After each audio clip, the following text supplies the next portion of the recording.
እዚህ ኦንላይን የምታዩ አይ ነው የካንሰር ህሙማን ብዙ ታማሚዎች በኦንላይን እንደምታዩ በየሆስፒታል የተኛችሁ በየአረብ ቤት ቶይሌት ውስጥ ጭምር ተቀምጣችሁ የምትሰሙ ሰዎች እንዳላችሁ ያመለኩ ለምን ይሄ ነካኝ ምንድነው ምክንያቱ ለምን ገጠመኝ የምትለው ነገር አለ። ልክ ከልካችን ሲያልፍ ምናልባት ሊረዱኝ ይችላሉ ብለን የምናስባቸው ልክ እንደ መንግስታት እኛም በግለሰብ ደረጃ ወደ ሰው እንደውላለን። እንትና ደና ሳይሆን አይቀርም ለኔ ይራራል እዛ አካባቢ ትንሽ የገንዘብ አቅም አለ ብሎ የሚታሰብበት ቦታ ላይ ጎፈንድሚ ይከፈታል፣ እንትን ይከፈታል፣ ብዙ ነገር ይከፈታል፣ ስልክ ይከፈታል። ከዛ እነዛ የምንላቸው ሰዎች ደግሞ በቃ አቅማቸው ይወሰንብንና ከፈተናው ጋር እንፋጠጣለን። ስንፋጠጥ የምንሆነው ነገር በጣም ከባድ ነው። አንተን ድራይቭ ሲያደርግ በእግዚአብሔር ቃል ማሰብ የጀመርከውን ነገር እየበረታ ሲመጣ አይምሮ እንድትቀይርና ባገኘህ ነገር እንድታስብ ባገኘህ ነገር እንድትመራ እስኪያደርግ ድረስ ሆንም ማለት ነው። ነፋሱ ውሃውን በነካው ቁጥር ውሃው እየተነቃነቀ ሸራ እየወጠርን በነፋስ አቅጣጫ ባላንስ እያደረግን ለመሄድ ሞከርንልና አልቻልንም ይላል። ሁለተኛውስ ምን እናድርግ ሲሉ ሐሳብ መጣ። እዛ ላይ ያሉ ሰዎች ጥግ ጥጉን እንሂድ እስቲ። ምክንያቱም የውሃ ርቀቱን በቀነስነው ቁጥር ወደ አሸዋው ጠጋ ባልን ቁጥር የነፋሱ አቅጣጫና አቅም ሊቀንስ ይችላል ብለው ጥግ ጥጉን መሄድ ጀመርን ይላል። ጥግ ጥጉን ስንሄድ መሄድ አልቻልንም ይላል። ነፋስ ሲወጥሩ ሸራ እንደ ጥግ ጥጉን ሲሄዱ ምን ማለት መሰለህ ምንም ማድረግ ባቃተን ጊዜ ለቀን ተነዳን። ምን ማለት ያ በእውቀት የበለጸገ ጭንቅላት ያላቸው መርከቡ ላይ ባለብዙ ህልመኛና ባለብዙ ባለራዕይ የሆነው ጳውሎስም መርከብ ላይ ሆነው ታላላቅ ሰዎች ተጭነው የእውቀታቸው ልክ የመረዳታቸው የኤክስፒሪየንሳቸው ልክ ሳይረዳቸው ቀርቶ እነዛን የመሳሰሉ ሰዎች ተቸግረው ነፋሱ ወደ ወሰዳቸው ሲሄዱ ከፊታችሁ እስቲ ምንም ነገር ካለ የሆነ ነገር አንሱና አለያችሁ እስቲ። አሁን ያነሳችሁትን ነገር በሙሉ ማንሳት ችላችኋል ማለት ወይም ያንን ለማንሳት ምን አግኝታችኋል ማለት ነው። እሺ ደግሞ አንዳለ ልታነሳው ማትችለው ነገር ግን ደግሞ ከፊት ዞር ማይል ገጥሞሃል። እልፍ ማድረግ ደግሞ ሰው ሲያይክ ባለመፍትሄ ነህ። ጿሚ ጸላይ ልትሆን ትንቢት ተናጋሪ ቃል ሰባኪ ልትሆኑም ጭምር ትችላላችሁ። ግን ደግሞ ይገጥማል። መጀመሪያ ጸሐፊው ምንድነው የሚለው? የፈለገ ንጹህ ህይወት ብትኖር በቃ በምድር ላይ ካለ የሚገጥምህ ነገር አለ፣ የሚያገኝ ነገር አለ። በቃ የሚመጣ ነገር ለምን መጣ አትበል። የሚመጣ ሚነካ ኃጢአት ያልጠራው ወይም ደግሞ ያልተገባ ክፉ ባህሪ ያልጠራው ስትኖር ሰው በመሆን ዳግም በመወለድ ክርስቲያን በመሆን ብቻ የሚመጣብህ የሚያገኝህ የሚነካ ነገር አለ። መጀመሪያ እርሱን ያስተዋውቃል። እኛ እንኳን ጫንልኝ ጸልይልኝ የምትሉኝ እኔ ራሱ የገጠመኝን እንድታቁ ፈልጋለሁ። ያቃተው ሰው የተሸከመው የሚያነክስ ሰው የተወው ይመስላል። ይሄውላ ይሄው ይላል። አይምሮ ላይ ደግሞ የሆነ ፐዝል አለ ይገጥምለታል። ያ ሰይጣን ይሄው አያደለ ዞር ያለው እኮ አንተን ሲያይ ነው እያለ ፈተና ሳይበቃ እንደገና ሌላ የሐሳብ ፈተና ላይክ ላይ እና መጽሐፍ ከምትችሉት በላይ ትፈተኑ ዘንድ የማይፈቅድ እግዚአብሔር የታመነ ነው። እስቲ ጩሁና የማይፈቅድ እግዚአብሔር በሉ። ዛሬ ይህንን ቃል ጸሎት ቤታችሁ ለአንድ ወር እንድትለጥፉ አበረታታችኋል። ከምትችሉት በላይ ከአቅማችሁ በላይ ትፈተኑ ዘንድ ምንም አይል የማይፈቅድ እሺ የማይል ይሰቃይ ይንገላታ ይሙት የማይል ጨካኝ አባት የለህም። የሚራራ አባት አለ። ከምትችለው በላይ እንድትፈተን የማይፈቅድ እግዚአብሔር የታመነ ነው። ለምን በፈተና መሃል መልኩን አይቀይርብም? የታመነ ነው። የፈለገ ዲሴቢሊቲ ቢኖር የሆነ ቀን ላይ እኛ ቤት ላይ ይቆማል። እግዚአብሔር በልክ የሰጠን በልክ የተፈቀደለት እስከ ዕድሜ ዘላለማችን የኛ እንዲሆን የተሰጠን ዲሴቢሊቲ የለም። እግዚአብሔር አንድ ቀን በህይወታችን ላይ ያቋርጠዋል። የርህራሄ አባት ይላል የእናንተ መጽሐፍ። የርህራሄ አባት የመጽናናትም ሁሉ አምላክ የሆነ የጌታችን የኢየሱስ ክርስቶስ አምላክና አባት ይባረክ። እርሱ በመከራችን ሁሉ ምን ያደርገናል? ዞር ብላችሁ እግዚአብሔር ያጽናናሃል። እርሱ በመከራችን ሁሉ ያጽናናናል። ስለዚህም እኛ ራሳችን በእግዚአብሔር በምንጽናናበት መጽናናት በመከራ ሁሉ ያሉትን ማጽናናት እንችላለን። የክርስቶስ ስቃይ በእኛ ላይ እንደበዛ እንዲሁ መጽናናታችን ደግሞ በክርስቶስ በኩል ይበዛልና። ዳሩ ግን መከራ ብንቀበል ስለ መጽናናታችሁና ስለ መዳናችሁ ነው። ብንጽናናም እኛ ደግሞ የምንሰቃይበት በዚያ ስቃይ በመጽናት ስለሚደረግ ስለ መጽናናታችሁ ነው። ተስፋችንም ስለ እናንተ ጽኑ ነው። ስቃያችንን እንደተካፈላችሁ እንዲሁም መጽናናታችንንም ደግሞ እንድትካፈሉ እናውቃል። በእስያ ስለደረሰብን መከራችን ወንድሞች ሆይ ታውቁ ዘንድ እንወዳለንና ስለ ሕይወታችን እንኳ ተስፋ እስክንቆርጥ ድረስ ከአቅማችን በላይ ያለ ልክ ከብዶብን ነበር። አዎን ሙታንን በሚያነሳ በእግዚአብሔር እንጂ በራሳችን እንዳንታመን እኛ ራሳችን የሞትን ፍርድ በውስጣችን ሰምተን ነበር። እርሱም ይህን ከሚያህል ሞት አዳነን ያድነንማል። እናንተም ደግሞ ስለ እኛ እየጸለያችሁ አብራችሁ ስትረዱን በብዙ ሰዎች በኩል ስለተሰጠን ስለ ጸጋ ስጦታ ብዙዎች ስለ እኛ ያመሰግኑ ዘንድ ወደፊት ደግሞ እንዲድን በእርሱ ተስፋ አድርገናል። ትምክህታችን ይህ ነውና በእግዚአብሔር ጸጋ እንጂ በሥጋዊ ጥበብ ሳይሆን በእግዚአብሔር ቅድስናና ቅንዓት በዚህ ዓለም ይልቁንም በእናንተ ዘንድ እንደኖርን በመጨረሻ ከምታነቡት ከምታስተውሉት በቀር ሌላ እንድጽፍል በጌታችን በኢየሱስ እንዲሁ ትምክህታችን እንድንሆን በከፊል ስለ እኛ እንዳስተዋላችሁ ፈጽማችሁ ተስፋ ለቃሉ ብቻ እልልታ ካላችሁ ትችላላችሁ። ደስ ይለኛል ጌታን ቃል ዛሬ ስለማቀርብ። ይህንን ቃል እያሰብኩ ዝም ብዬ አሰላስል ነበር። እቺ ምድር ራሱ የተሰራችው እቺ ምድር ራሱ የምታዳላው እንደምታውቁት አቅም ላለው ነው። ዛሬ በግለሰብ ደረጃ ይሁን በመንግስታት ደረጃ አቅም የሁሉ ነገር ዋና ነው። ታውቃላችሁ፣ በመንግስታት ደረጃ አንዱ ከአንዱ የሚበላለጠው ባላቸው ጂኦግራፊያዊ አቀማመጥ ወይ ደግሞ ባላቸው ሎኬሽን፣ ባላቸው የህዝብ ቁጥር መብዛቱ የማነስ ሳይሆን ባላቸው አቅም ይወሰናል። በሀገራት መካከል ባለ የአቅም ልዩነት ምክንያት የሀገሩ ዜጋ በሌላ ሀገር የሀገሩ ፓስፖርት በሌላ ሀገር ትራቭል ሲያደርጉ ፓስፖርቶቻቸው ጭምር የሀገሩን አቅም ይወስናል። ስለዚህ ይቺ ምድር የጉልበተኞች ወይም አቅም ያላቸው ሰዎች መገለጫ ወይም ማሳያ ሆና ኖራለች። ይህ ብቻ አይደለም። ታውቃላችሁ፣ ለምሳሌ ተፍ የሚል ብረት የሚያነሳ በየማለዳ እየተነሳ የሚሮጥ አቅሙን የሚያሳድገው ጡንቻውን የሚያሳድገው ወይም ደግሞ ካርዲዮ የሚስራ ምንም የሚስራ ጉልበቱን የሚያሳድገው በሽታ የመከላከል ምኑን አቅሙን ለማሳደግ እና አቅም የሁሉ ነገር መሰረት ስለሆነ በጣም አቅም ይፈልጋል። ታውቃላችሁ፣ ሰው በትምህርት ራሱን አፕግሬድ ሲያደርግ በቢዝነስ በጣም በብዙ ሲደክም ጠዋት ማታ የገንዘብ አቅሙንና የሀብት አቅሙን ለማሳደግ ሰው ሁሉ ይለፋል፣ ይጥራል። ይሄ ደግሞ እውነት ነው። እከሌ ሀብታም እከሌ ደሃጭ ሆነ የሚባለው ራሱ መለያው ባለው የአቅም ወይም የሪሶርስ መጠን ልክ ነው። ስለዚህ ሰው ገንዘብ በኖረው ወይም የገንዘብ አቅሙን ባሳደገ ቁጥር ምንድነው እያደረገ ያለው? ለሚጠይቀው ለምንም ነገር ለመመለስ አቅሙን ነው እያሳደገ ያለው። በቤተሰቡ ጉዳይ ገጥሞ ቢሆን ሊከፍል፣ ህመም ተገጥሞ ቢሆን እርዱኝ ሳይል በመኪና ላይ ሆኖ በሜክሲኮና በቦሌ ሳይዞር መሄዱንና መምጣቱን ጭምር ሳንሰማ የሆነ አሜሪካ ሄዶ ታክሞ ሊመጡ ይችላል። አይሰሙም። በጣም የሚሰማው የአቅም እጥረት ያለበት ሰው እርዱኝ ሲል ነው። ስለዚህ ብዙ ሰዎች ገንዘባቸውን ባሳደጉ ቁጥር ፍላጎቶቻቸውን አፎር ለማድረግ አቅማቸውን ያሳድጋሉ። ይሄ ምንም ጥያቄ የለውም። ባጭሩ የሚደባደብ ሰው ሳይሆን የሚያሸንፈው ምን ያለው ሰው ነው የሚያሸንፈው? አቅም ያለው ሰው ነው የሚያሸንፈው። ይቺ ምድር ተላልፋ የተሰጠችው ለአቅማም ጉልበት ላላቸው ገንዘብ ላላቸው ዘመድ ላላቸው አደል። እንደዚህ አይነት መድሎ የሞላባት ምድር ሆና አሁን እንኳን ትራቭል ብታደርጉ የፓስፖርቶቻችሁን አቅም ታውቃላችሁ። ስለዚህ እንደ አቅመ ቢስነት በጣም የሚያሳዝን ነገር እዚህ ምድር ላይ ፍላጎት ኖሮ አንዳች ለማድረግ ሽታችሁ ግን ምንም ማድረግ የማትችሉ ደግሞ ስትሆኑ እንደዛ ያለ ስቃይ ምን አለ? ደስ አይልም። በጣም ደስ አይልም። ይሄ ግን አልገረመኝም። ያው ይሄ የዓለም ቋንቋ ነው እስካሁን ያወራዋል። ብዙ ጊዜ ግን ከአቅም ያለፉ ጥያቄዎች መንግስታት ሲደርሱባቸው ህጎቻቸው ላይ ያካተዋል። ይህም ህግ ከአቅማችን በላይ የሆነ ፈተና እንደ ሀገር ሲደርስብን የመጀመሪያው ወዳጅ ሀገርን እንጠራለን። ሁለተኛው ደግሞ ወዳጅ ሀገር ብቻ ሳይሆን አቅም አላቸው ተብሎ የሚታሰቡ ግሩፖች፣ አካላት ወይም መንግስታት ካሉ ለነሱ ጥያቄ ይቀርባል። የውጭ ግለሰቦችና መንግስታት ይጠራሉ። ከምን ሲያል? ከአቅም ሲያልፍ። ሶስት ነገር ነገርኳችሁ። በአቅም ልክ መኖር፣ ከአቅም ሲያልፍ ደግሞ ሰው መርዳት። ከሁለቱም ውጭ ሲሆን አያድርስ የሚባል ሰው ምንም ማድረግ የማይችለው እሮ ለፍቶ መንግስታት እረው ምንም አድርገው ከሚረዷቸውም ከነሱም አቅም በላይ ሆኖ ነገሩ እስኪያልፍ ዝም ብለው እስኪያዩ ድረስና ቁጭ ብለው እስኪተላለቁ ድረስ እንዲህ አይነት በጣም አደገኛ የሆኑ ታሪኮችን ይቺ ምድር አሳልፋለች። ይቺ ምድር ለካ የምትችለው ድረስ ከሄደች በኋላ ጥግ አላት።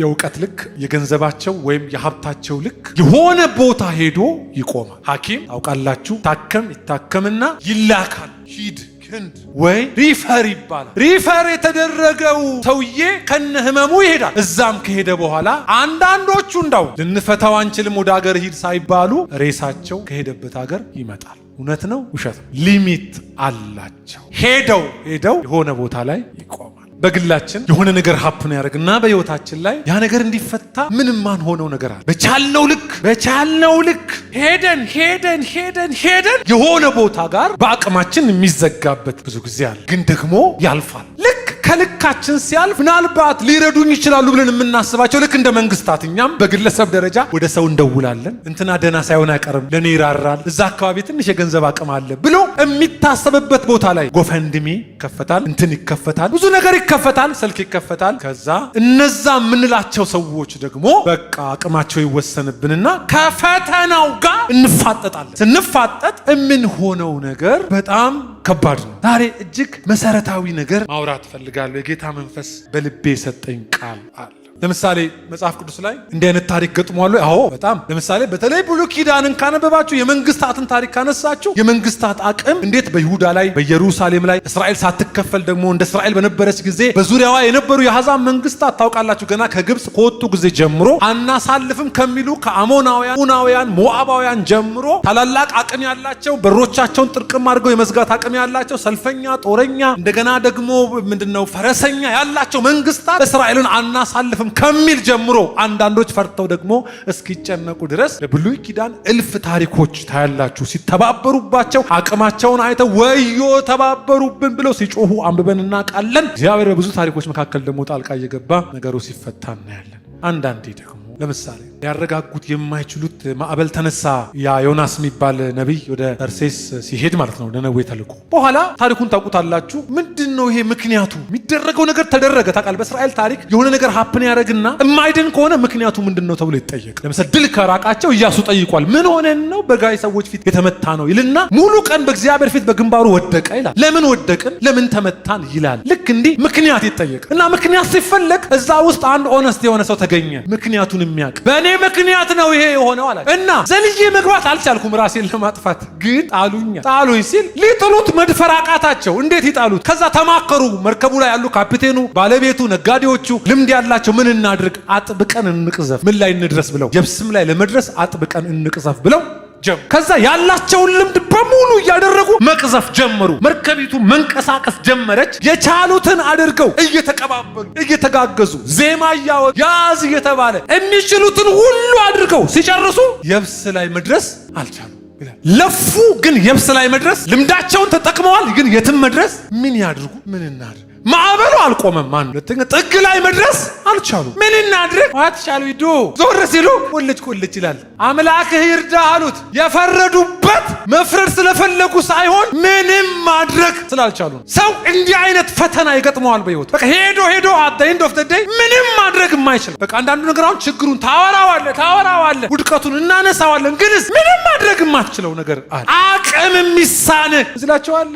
ሐዋርያት ሥራ ምዕራፍ 27 ላይ ልከኛ የደቡብ ነፋስ ልከኛ ምንኛ ልከኛ ማለት መርከቡ ላይ ያሉ ሰዎች በትክክል ውሃው ላይ ያለውን ንፋስ ተቆጣጥረው የሚፈለገው ሮም ለመድረስ የሚበቃ ነው። ስለዚህ ዞር ብሎ ሲጠይቅ ሰውየው ጳውሎስ ምንም ታንኳው መርከቡ ላይ ቢኖር ሰሙት። አይ ልከኛ ነው እንችላለን አሉ። ልክ ነው ልከኛ ነው ይላል። ብዙ ነገር ስትጀምሩት ልከኛ ነው የምትችሉት ይሆንና ጎረቤት ሁሉ አትነግሩም። አንዳንዴ ስጋ ዘመድ እንኳን የማጠሩባቸው ፈተናዎች አሉ እኮ መጥተዋል ገጥሟቸዋል። ግን አይ ይሄ ከኔ አያልፍም ከደሞዜም አያልፍ እንዳውም ከቁባያል ብላችሁ ጸጥ ልከኛ ስለሆነ እንሂድ ተባለ። በቃ ቀጠሉ ማለት ልክ እንችለዋል።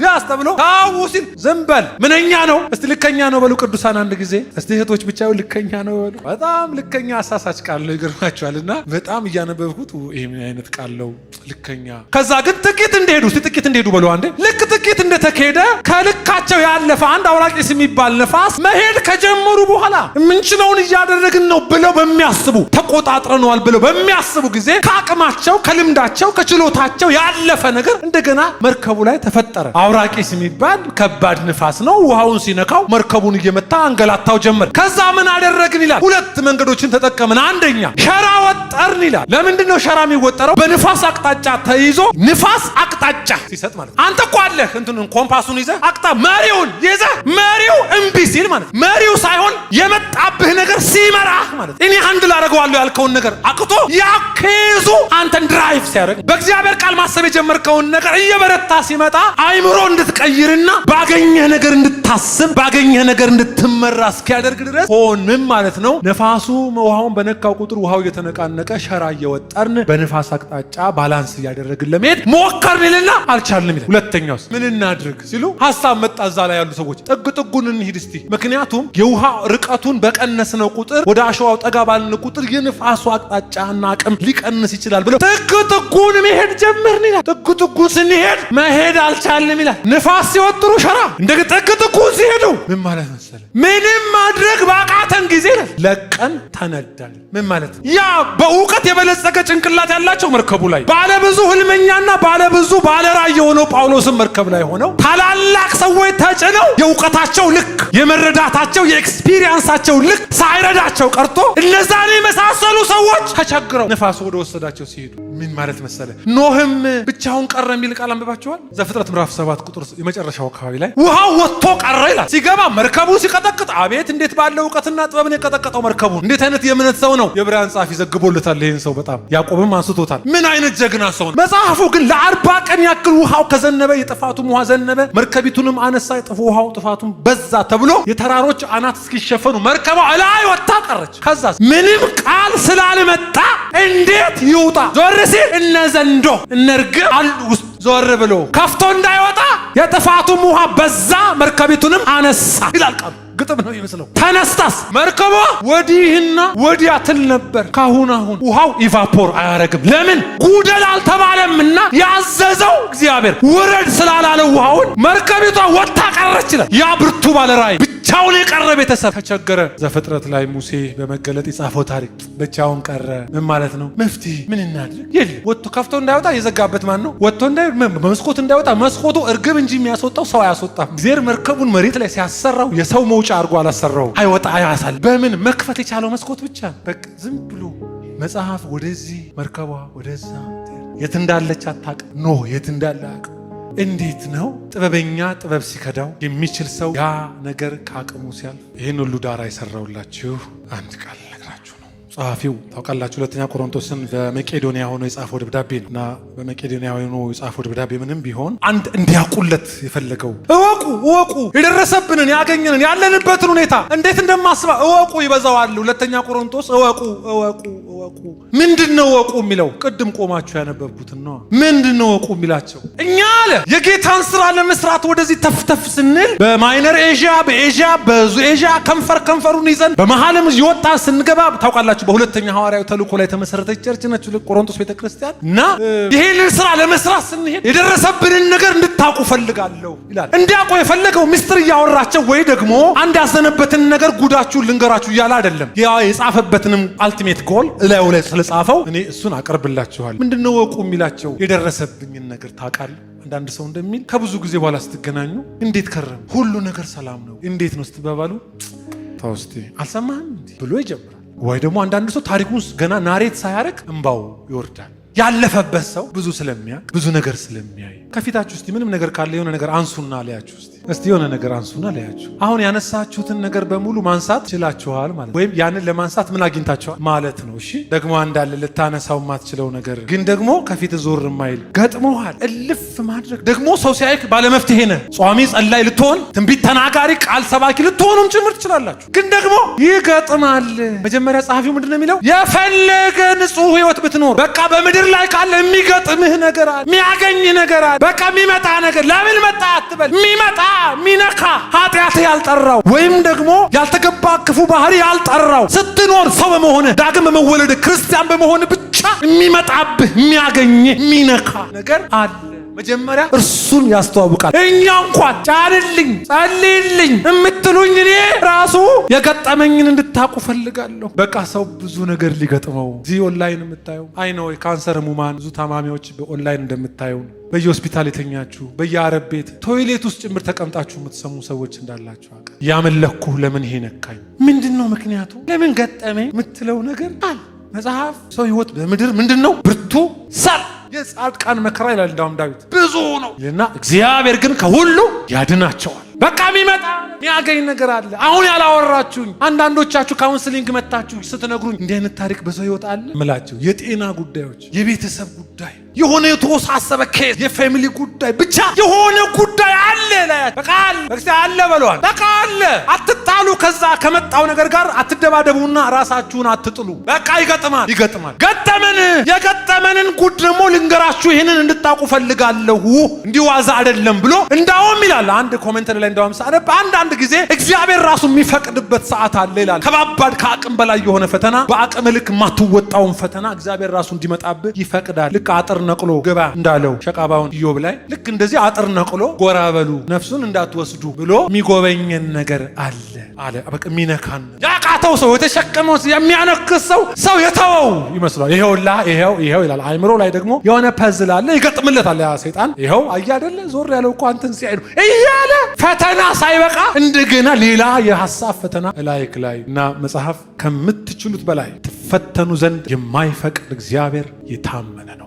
እስቲ ጩሁና የማይፈቅድ እግዚአብሔር በሉ። ዛሬ ይህንን ቃል ጸሎት ቤታችሁ ለአንድ ወር እንድትለጥፉ አበረታታችኋል። ከምትችሉት በላይ ከአቅማችሁ በላይ ትፈተኑ ዘንድ ምን የማይል የማይፈቅድ፣ እሺ የማይል፣ ይሰቃይ፣ ይንገላታ፣ ይሙት የማይል ጨካኝ አባት የለህም። የሚራራ አባት አለ። ከምትችለው በላይ እንድትፈተን የማይፈቅድ እግዚአብሔር የታመነ ነው። ለምን? በፈተና መሃል መልኩን አይቀይርብም። የታመነ ነው። እንዳውም አይደለም የሚለው ይልቁኑ ከፈተናው ጋር መውጫ ነው።